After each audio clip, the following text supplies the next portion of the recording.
Robinson Crusoe by Daniel DeFoe. Read aloud by Samantha Dunn.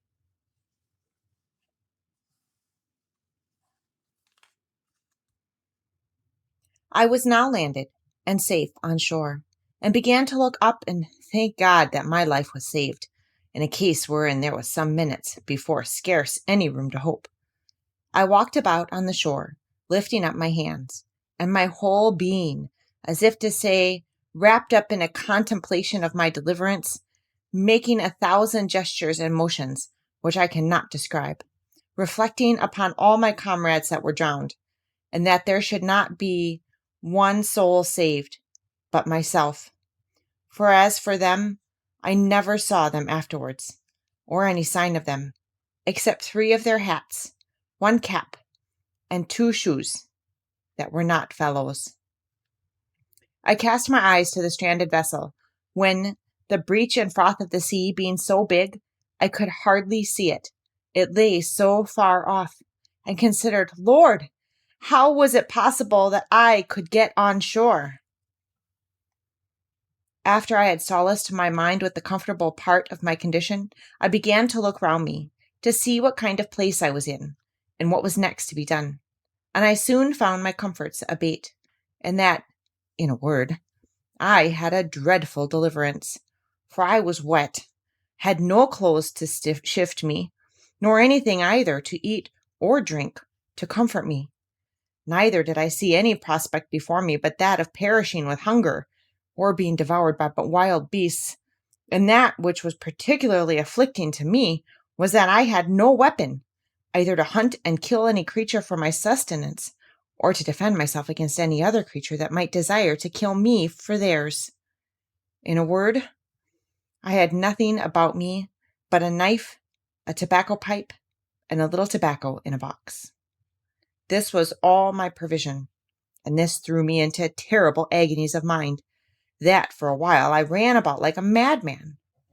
Night coming upon me, I began with a heavy heart to consider what would be my lot if there were any ravenous beasts in that country, seeing at night they always come abroad for their prey.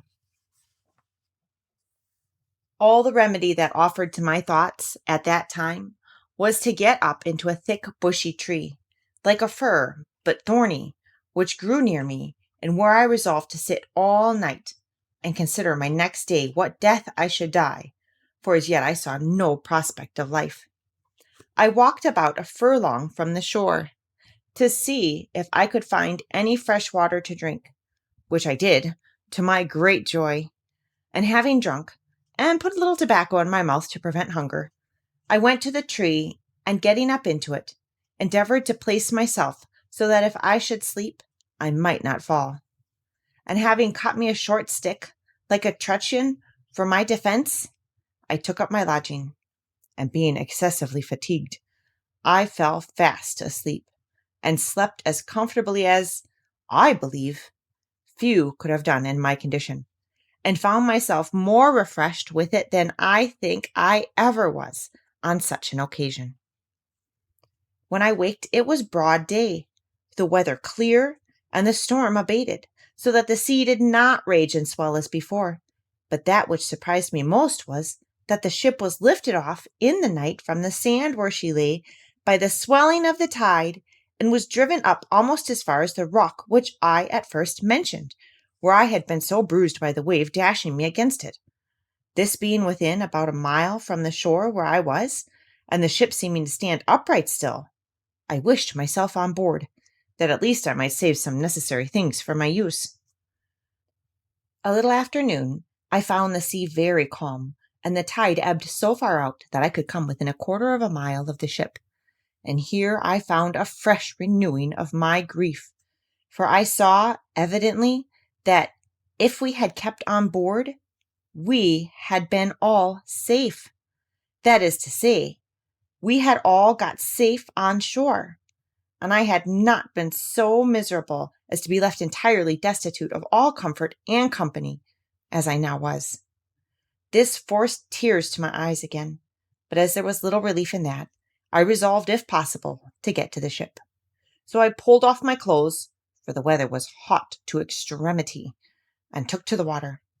But when I came to the ship, my difficulty was still greater, to know how to get on board. For as she lay aground and high out of the water, there was nothing within my reach to lay hold of.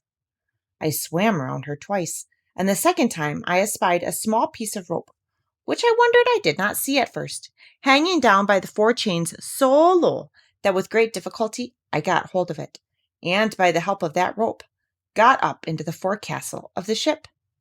Here I found that the ship was bulged and had a great deal of water in her hold, but that she lay so on her side of the bank of hard sand, or rather earth, that her stern lay lifted upon the bank and head low almost to the water. By this means all her quarter was free, and all that was in that part was dry. For you may be sure my first work was to search, and to see what was spoiled and what was free. And first I found that all the ship's provisions were dry and untouched by the water, and being very well disposed to eat, I went to the bedroom and filled my pockets with biscuits, and ate it as I went about the other things, for I had no time to lose. Now I wanted nothing but a boat to furnish myself with many things which I foresaw would be very necessary to me. It was in vain to sit still and wish for what was not to be had, and this extremity roused my application. We had several spare yards, and 2 or 3 large spars of wood, and a spare topmast or 2 on the ship. I resolved to fall to work with them, and I flung as many of them overboard as I could manage for their weight, tying every one with a rope, that they might not drive away. When this was done, I went down the ship's side and pulled them to me. I tied 4 of them together at both ends, as well as I could in the form of a raft, and laying 2 or 3 short pieces of plank upon them crossways, I found I could walk upon it very well, but that it was not able to bear any great weight, the pieces being too light. So I went to work, and with the carpenter's saw, I cut a spare topmast into 3 lengths, and added them to my raft, with a great deal of labor and pains. My raft was now strong enough to bear any reasonable weight. My next care was what to load it with, and how to preserve what I laid upon it from the surf of the sea. But I was not long in considering this. I first laid all the planks or boards upon it that I could get, and having considered well what I most wanted, I first got 3 of the seamen's chests, which I had broken open and emptied, and lowered them down upon my raft. The first of these I filled with provisions, viz., bread, rice, 3 Dutch cheeses, 5 pieces of dried goat's flesh, which we lived much upon, and a little remainder of European corn. While I was doing this, I found the tide began to flow, though very calm, and I had the mortification to see my coat, shirt, and waistcoat, which I had left upon the shore upon the sand, swim away. As for my breeches, which were only linen, and open-kneed, I swam on board in them and my stockings. However, this put me upon rummaging for clothes, of which I found enough, but took no more than I wanted for present use, for I had other things which my eye was more upon, as, first, tools to work with on shore, and it was after long searching that I found out the carpenter's chest, which was indeed a very useful prize to me. My next care was for some ammunition and arms. There were 2 very good fowling pieces in the great cabin, and 2 pistols. These I secured first, with some powder horns, a small bag of shot, and 2 old rusty swords. I knew there were 3 barrels of powder in the ship, and with much search I found them. And thus, having found 2 or 3 broken oars belonging to the boat, and besides the tools which were in the chest, 2 saws, an axe, and a hammer. With this cargo I put to sea. For a mile or thereabouts my raft went very well, but here I had like to have suffered a second shipwreck, which if I had, I think verily would have broken my heart, for knowing nothing of the coast, my raft ran aground at one end of it upon a shoal, and not being aground at the other end, it wanted but a little that all my cargo had slipped off towards the end that was afloat, and so fallen into the water.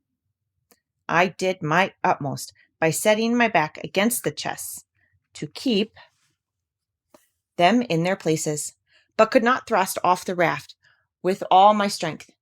Neither durst I stir from the posture I was in, but holding up the chest with all my might, I stood in that manner near half an hour, in which time the rising of the water brought me a little more upon a level, and a little after, the water still rising, my raft floated again, and I thrust her off with the oar I had into the channel, and then driving her up higher, I at length found myself in the mouth of a little river, with land on both sides and a strong current or tide running up. At length I spied a little cove on the right shore of the creek, but here I had like to have dipped all my cargo into the sea again, for that shore lying pretty steep, there was no place to land, but where one end of my float, if it ran on shore, would lie so high and the other sink lower. All that I could do was to wait till the tide was at the highest, keeping the raft with my oar like an anchor to hold the sight of it fast to the shore, near a flat piece of ground. As soon as I found water enough, I thrust her upon that flat piece of ground, and there fastened or moored her by sticking my 2 broken oars into the ground, till the water ebbed away and left my raft and cargo safe on shore. My next work was to seek a proper place for my habitation, and where to stow my goods to secure them from whatever might happen. There was a hill not above a mile from me, which rose up very steep and high, and which seemed to overtop some other hills. I took out one of the fowling pieces, and one of the pistols, and a horn of powder, and thus armed I travelled for discovery up to the top of that hill, where after I had with great labor and difficulty got to the top, I saw my fate, to my great affliction, viz., that I was in an island environed every way with the sea. No land to be seen, except some rocks, which lay a great way off, and 2 small islands, less than this, which lay about 3 leagues to the west. I found also that the island I was in was barren, and, as I saw good reason to believe, uninhabited, except by wild beasts, of which, however, I saw none. At my coming back, I shot at a great bird, which I saw sitting upon a tree, on the side of a great wood. I believe it was the first gun that had been fired there since the creation of the world. I had no sooner fired, but from all the parts of the wood there arose an innumerable number of fowls of many sorts, making a confused screaming and crying, but not one of them of any kind that I knew. As for the creature I killed, I took it to be a kind of a hawk. Contented with this discovery, I came back to my raft and fell to work to bring my cargo on shore, which took me up the rest of the day. What to do with myself at night I knew not, nor indeed where to rest, for I was afraid to lie down on the ground, not knowing but some wild beast might devour me, though, as I afterwards found, there was really no need for these fears. However, as well as I could, I barricaded myself round with the chests and boards that I had brought on shore, and made a kind of hut for that night's lodging. As for food, I yet saw not which way to supply myself, except that I had seen 2 or 3 creatures, like hares, run out of the wood where I shot the fowl. I now began to consider that I might yet get a great many things out of the ship, which would be useful to me, and particularly some of the rigging and sails, and I resolved to make another voyage on board the vessel, if possible, as I knew that the first storm that blew must necessarily break her all in pieces. I resolved to go as before when the tide was down, and I did so, only that I stripped before I went from my hut, having nothing on but a checkered shirt, a pair of linen drawers, and a pair of pumps on my feet. I got on board the ship as before, and prepared a second raft, and having had experience of the first, I neither made this so unwieldy nor loaded it so hard, but yet I brought away several things very useful to me. As first, in the carpenter's stores, I found 2 or 3 bags full of nails and spikes, a great screwjack, a dozen or 2 of hatchets, and above all, that most useful thing called a grindstone.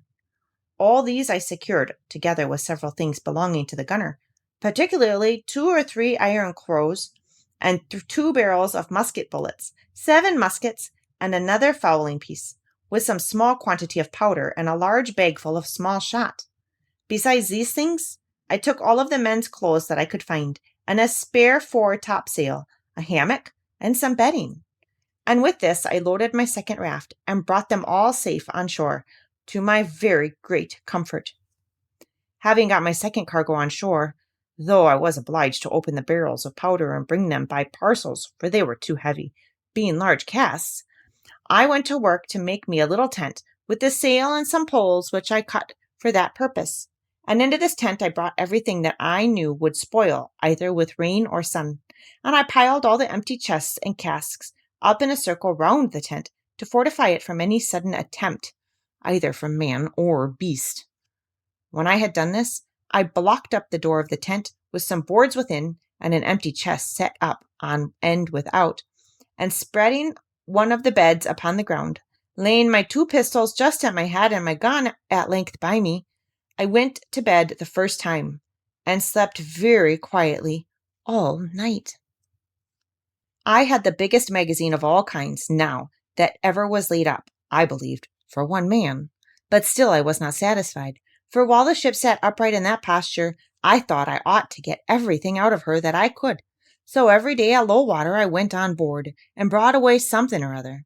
But particularly the third time I went, I brought away as much of the rigging as I could, as also all the small ropes and rope twine I could get, with a piece of spare canvas, which was to mend the sails upon occasion, and the barrel of wet gunpowder.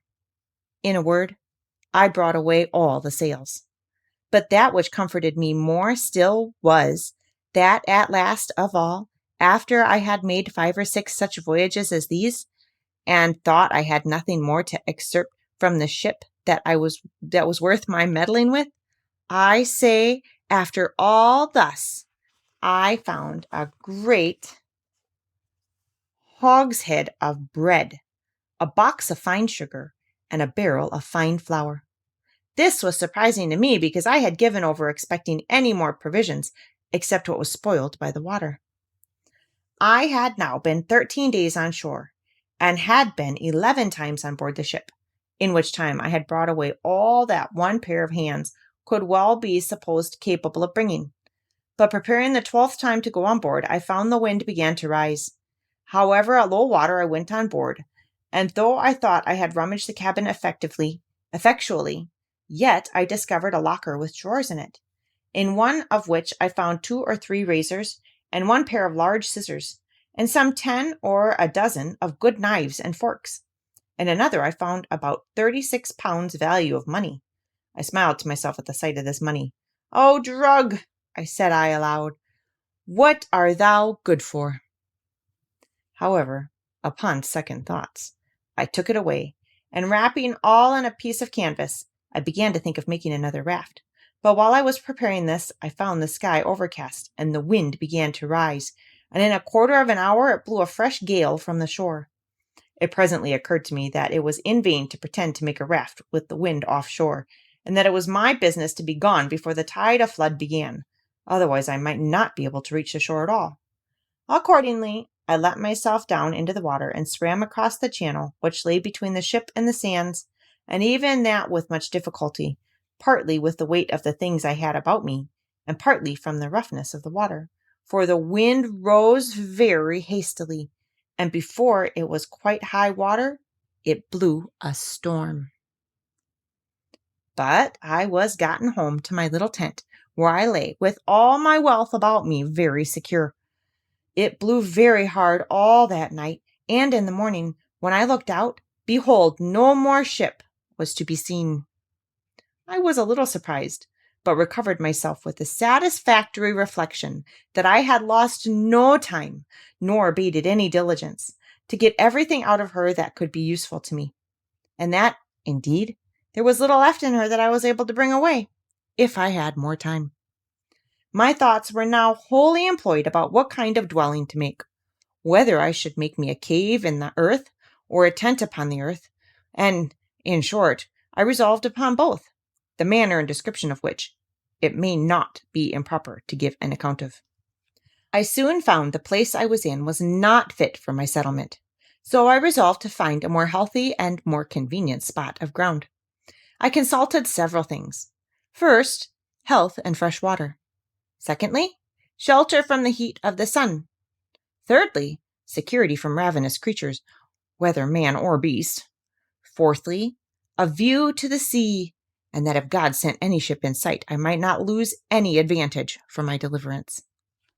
In search of a proper place for this, I found a little plain on the side of a rising hill, whose front towards this little plain was steep as a house side, so that nothing could come down upon me from the top. On the side of the rock there was a hollow place, worn a little way in, like an entrance or a door of a cave. But there was not really any cave, or way into the rock at all. On the flat of the green just below this hollow place, I resolved to pitch my tent. This plain was not above 100 yards broad, and about twice as long, and lay like a green before my door, and, at the end of it, descending irregularly every way down into the low ground by the seaside. Before I set up my tent, I drew a half circle before the hollow place, which took in about 10 yards in its semi-diameter from the rock, and 20 yards from its diameter from its beginning and ending. In this half circle, I pitched 2 rows of very strong stakes, driving them into the ground till they stood very firm, like piles, the biggest end being put out of the ground above 5 feet and a half, and sharpened on the top. The 2 rows did not stand above 6 inches from one another. Then I took the pieces of cable which I had cut in the ship, and laid them in rows one upon another, within the circle between these 2 rows of stakes, up to the top, placing other stakes in the inside, leaning against them about 2 feet and a half high, like a spur to a post, and this fence was so strong that neither man nor beast could get into it or over it. This cost me a great deal of time and labor, especially to cut the piles in the woods, bring them to the place, and drive them into the earth. The entrance into this place I made to be, not by a door, but by a short ladder to go over the top, which ladder, when I was in, I lifted over after me, so that I was completely fenced in and fortified, as I thought, from all the world, and consequently slept secure in the night, which otherwise I could not have done, though, as it appeared afterwards, there was no need of all this caution from the enemies that I apprehended danger from. Into this fence, or fortress, with infinite labor I carried all of my riches, all of my provisions, ammunition, and stores, of which you have the account above, and I made me a large tent also, to preserve me from the rains, that in one part of the year are very violent there. I made it double, viz., one smaller tent within, and one larger tent above it, and covered the uppermost part of it with a large tarpaulin, which I had saved among the sails. And now I lay no more for a while in the bed which I had brought on shore, but in a hammock, which was indeed a very good one, and belonged to the mate of the ship. Into this tent I brought all my provisions, and everything that would spoil by the wet, and having thus enclosed all my goods, I made up the entrance, which till now I had left open, and so passed and repassed, as I said, by a short ladder. When I had done this, I began to work my way into the rock, and bringing all of the earth and stones that I had dug down, out through the tent, I laid them up within my fence, in the nature of a terrace, so that it raised the ground within about 1.5 feet, and thus I made me a cave, just behind my tent, which served me like a cellar to my house. It cost me much labor and many days before all these things were brought to perfection, and therefore I must go back to some other things which took up some of my thoughts. At the same time it occurred, after I had laid my scheme for the setting up of the tent and making the cave, that a storm of rain falling from a thick dark cloud, a sudden flash of lightning happened, and after that a great clap of thunder, as it naturally the effect of it. I was not so much surprised with the lightning as I was with the thought, which darted into my mind as swift as the lightning itself. Oh, my powder! My very heart sank within me, when I thought that, at one blast, all my powder might be destroyed, on which not my defense only, but the providing me food, as I thought, entirely depended. I was nothing near so anxious about my own danger, though, had the powder took fire, I had never known who had hurt me. Such impression did this make upon me, that after the storm was over, I laid aside all my work, my buildings of fortifying, and applied myself to make bags and boxes to separate my powder, to keep it so apart that it should not be possible to make one part fire another. I finished this work in about a fortnight, and I think my powder, which in all was about 140 pounds weight, was divided into no less than 100 parcels. As to the barrel that had been wet, I did not apprehend any danger from that, so I placed it in my new cave, which in my fancy I called my kitchen, and the rest I hid up and down in holes among the rocks, so that no wet might come into it, marking very careful where I had laid it. In the interval of time while I was doing this, I went out at least once every day with my gun, as well to divert myself as to see if I could kill anything fit for food, and as near as I could to acquaint myself with what the island produced. The first time I went out, I presently discovered that there were goats in the island, which was a great satisfaction to me. But then it was attended with this misfortune to me, viz., that they were so shy, so subtle, and so swift of foot that it was the most difficult thing in the world to come at them. But I was not discouraged at this, not doubting but I might now and then shoot one, as it soon happened. The first shot I made among these creatures, I killed a she-goat, which had a little kid by her, which grieved me heartily. These two supplied me with the flesh a great while, for I ate sparingly and saved my provisions, my bread especially, as much as I possibly could. But I must now give some little account of myself and of my thoughts about living, which it may well be supposed were not a few. I had a dismal prospect of my condition, for as I was not cast away upon that island without being driven, as is said, by a violent storm quite out of the course of our intended voyage, and a great way, viz., some hundreds of leagues out of the ordinary course of the trade of mankind, I had great reason to consider it as a determination of heaven that in this desolate place and in this desolate manner I should end my life.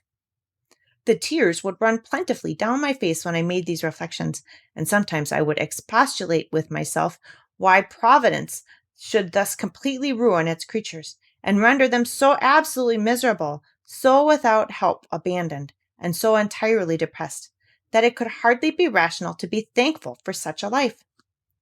But something always returned swift upon me to check these thoughts and to reprove me, and particularly one day, walking with my gun in my hand by the seaside, I was very pensive upon the subject of my present condition, when reason, as it were, put in expostulating with me the other way thus: "Well, you are in a desolate condition, it is true, but pray remember, where are the rest of you?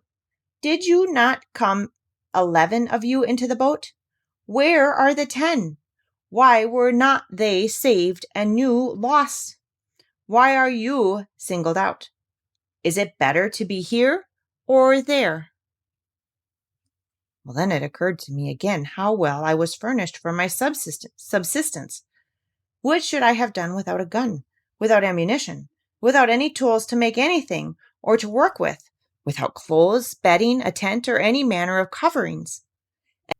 And now, being about to enter into a melancholy relation of a scene of silent life, such, perhaps, as was never heard of in the world before, I shall take it from its beginning and continue it in its order. It was, by my account, the 30th of September, when in the manner as above said, I first set foot upon this horrid island, when the sun, being to us in its autumnal equinox, was almost just over my head, for I reckoned myself, by observation, to be in the latitude of 9 degrees 22 minutes north of the line. After I had been there 10 or 12 days, it came into my thoughts that I should lose my reckoning of time for want of books and pen and ink, and should even forget the Sabbath day from the working days. But to prevent this, I cut it with my knife upon a large post in capital letters, and making it into a great cross, I set it up on the shore where I first landed, viz., I came on the shore here on the 30th of September, 1659. Upon the sides of this square post I cut every day a notch with my knife, and every 7th notch was as long again as the rest, and every first day of the month as long again as that long one. And thus I kept my calendar, or weekly, monthly, and yearly reckoning of time. In the next place, we are to observe that, among the many things which I brought from the ship, I got several things of less value, but not at all less useful to me, which I omitted setting down as before.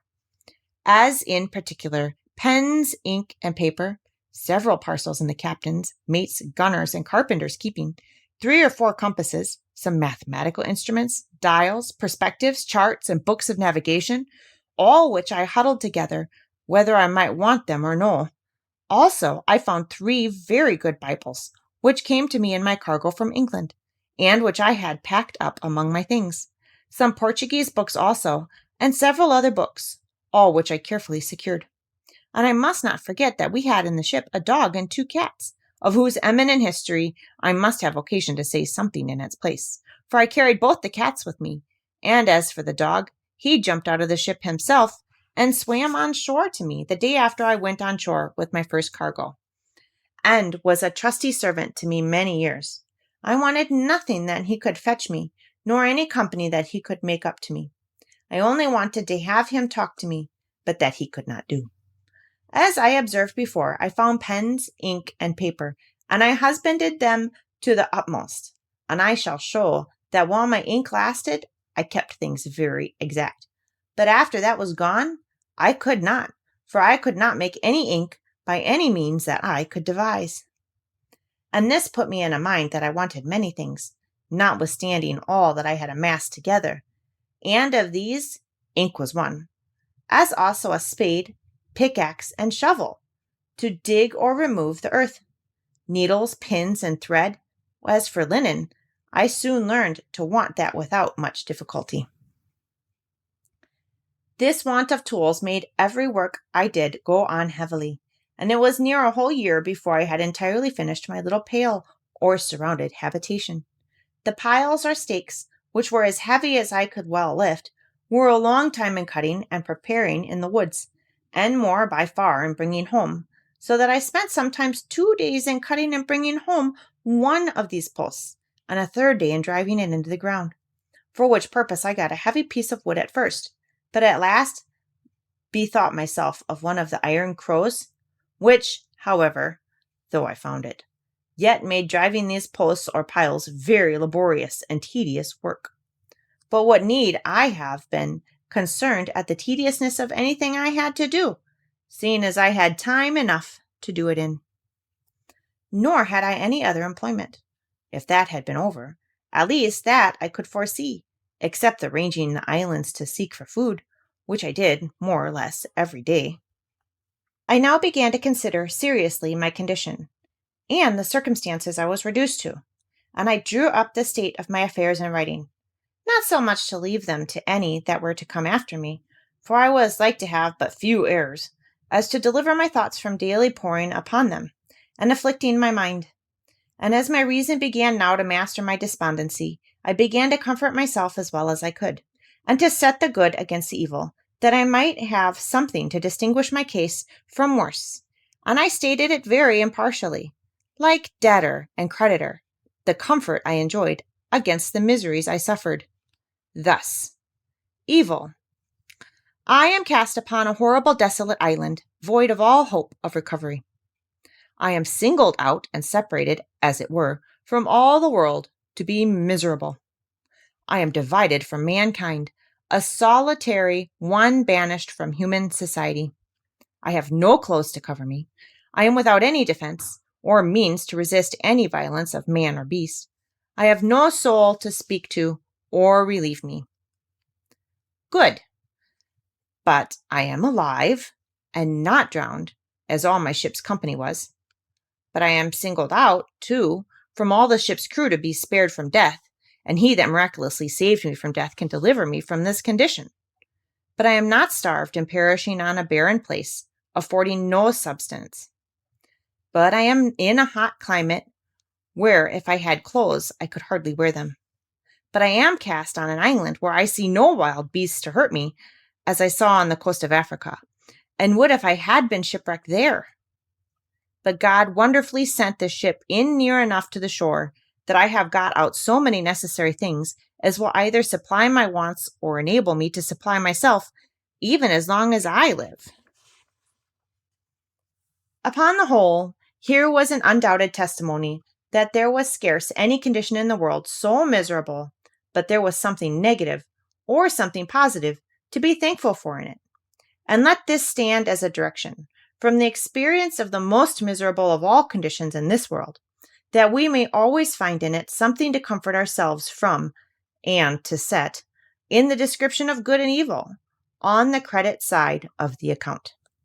Having now brought my mind a little to relish my condition, and giving over looking out to see if I could spy a ship, I say, giving over these things, I began to apply myself to accommodate my way of living, and to make things as easy to me as I could.